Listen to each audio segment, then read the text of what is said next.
Alright guys, how's it going? Welcome to my Pentagon challenge. I've been watching quite a few people doing these on YouTube now, and I thought it looked quite interesting and reasonably hard, so this is my attempt. The Pentagon challenge, just for those who don't know, you have to start unemployed with a previous past playing experience of Sunday League football, and your challenge is to win all of the 5 continental competitions. So the European Champions League, the Asian Champions League, African Champions League, South American Champions League, and the North American Champions League.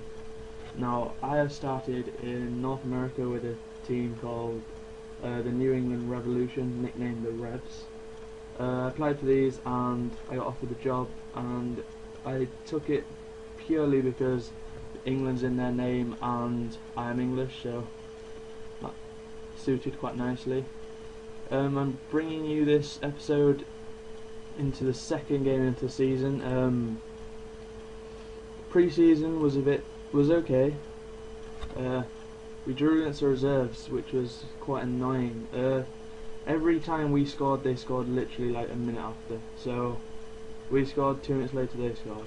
We scored, a minute later they scored, and we missed a penalty and had a player sent off. We were man down basically for the whole game, so I'm not too concerned with that. Maybe the defence needs a bit of looking at, but yeah.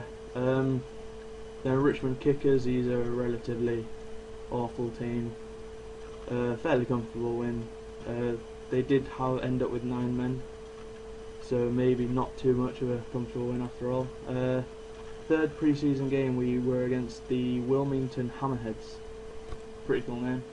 We won 3-1. They had an amazing strike first at that. Yeah, let's watch it. So yeah, so we won this game 3-1 last minute with a last minute goal. Bandinho, I actually signed him and he bagged us a hat trick, which obviously was the difference between us and them, so I was relatively pleased with that. Yeah, this goal to start their game was just insane. So we had a Vaesen on the ball, who then put it through to Budnini, and a nice little curled shot there.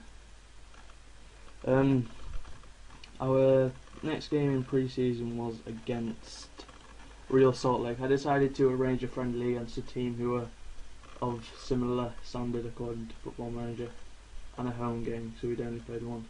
We won quite comfortably 2-0, clean sheet and 2 goals, you can't really complain. One was a penalty though, and one was in the dying stages of the game, so perhaps not as comfortable as it suggests, although we did have twice as many shots and 5 times as many of those were on target than them. Possession was even, and they were a bit more ill-disciplined than us. The reason I'm bringing you this into the second game of the season is because the first game was against Los Angeles away. Now, I don't know much about North American football, but I know the LA Galaxy are probably the best team in North America. Colorado, Real Salt Lake, Columbus, Houston, LA Galaxy. Oh, we finished second quite a few times, that's quite encouraging. DC United won it 4 times. I believe they're our next game.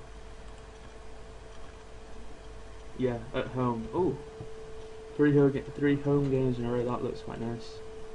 DC United, I'd expect to beat them. They lost the same scoreline as we did against a relatively weaker opponent, so I'm confident of at least getting a draw against them at home. Then I believe we have Portland, and then Real Salt Lake, who we beat in pre-season, and then DC United again. So I'm expecting to win these next 4 games. Transfers. Getting used to the American style of transfers was quite confusing. I had a transfer budget of 150,000 and somehow I managed to sign a player for 1.2 million. If you guys watching can help me with these transfers and explain what's going on, that'd be great. Signed Brad Davis, seems like a relatively good player. These set piece statistics are quite impressive. Crossing, Could be a bit faster. I've got him on a quickness training. Oh no, I probably should have.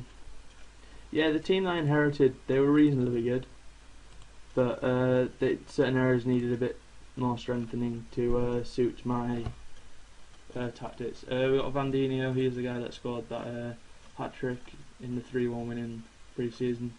Fairly pacey, alright finishing, alright composure, not too bad. Eric Addo, he pretty much comes everywhere with me on Football Manager. I love him. It got him on a free, so I'm quite pleased with that. Emil Mpenza, no, he cost £1.2 million. But quite hefty, but finishing a 15, composure of 13, acceleration and pace of 13.2, so it's fairly pacey with a good finishing. Yeah, so I definitely think he's worth the money that I paid. I play with one striker, so I'll probably stick him on the right wing and have Vandinho on the as a lone striker. We got Matt Bobo on a free just to sort of help strengthen and bulk out the defence. Seems relatively okay. Alright heading, really good marking, decent tackling. Fairly slow. I'll see if I can put him on a quickness train. I'll bump that to high. Next, I can't remember who the next one was. Franco Alvaro. Just again, just to bulk out the defence, just to offer a bit of cover for the left back position. Then there was this waivers thing that I wasn't too sure about, so I just randomly signed this guy. Who was just to see what the process was about, and then realising I couldn't actually put him in my squad, he left like straight the same day.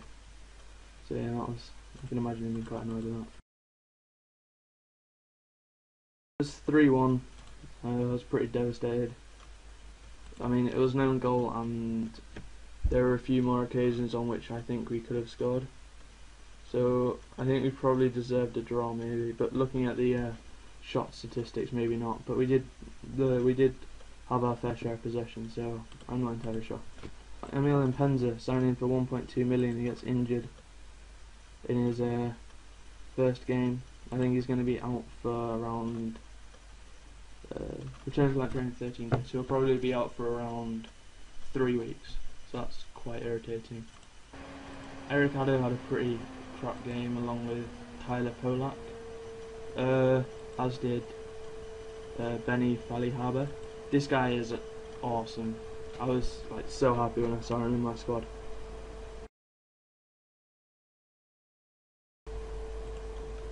Yeah, this is my first ever YouTube video, so I apologise if there's pauses in my speech and things like that, but I'm sure we'll have them ironed out over time. We'll just have a quick gander at my tactics. So I play the game calls it a 4-3-3. I personally would call it a 4-5-1 with 4 defenders who are very disciplined and will rarely go forward. A nice little trio here. One will create attacks, one will just support the attack, and one will cover the defence, so it's offering a nice bit of support there. And then we've got 2 wingers and a striker. These wingers will be playing through balls into the striker for him to sort of latch onto and sprint towards goal, which is why the pace statistics were crucial. Yeah, the next game is in 3 days, so I'll quickly do this and then I'll bring you back for the